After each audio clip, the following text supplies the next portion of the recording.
กับส่งนุ่นใจใดมันเขาก็สิมาคอนเสิร์ต EP 2เนาะคอนเสิร์ตเบิ้ลทุกดาดว่ากับกองห้อยไล่เนาะนี่ข้างหน้าอ๋อก็ตัดภาพไปทางในเลยบรรยากาศคนโคตรเยอะ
เพราะใจของนาง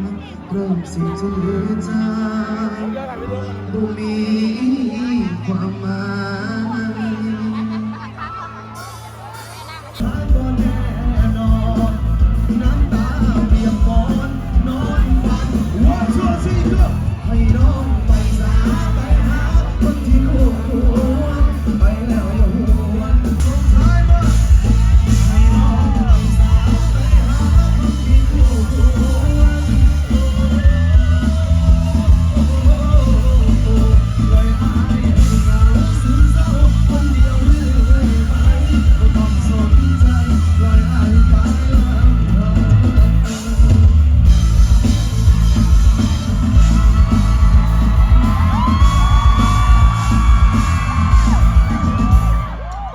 ต่อเนื่องแล้วนะครับผมพิเศษช่วงนี้พิเศษคนที่ยังไม่มีผัวตั้งแต่ปี2000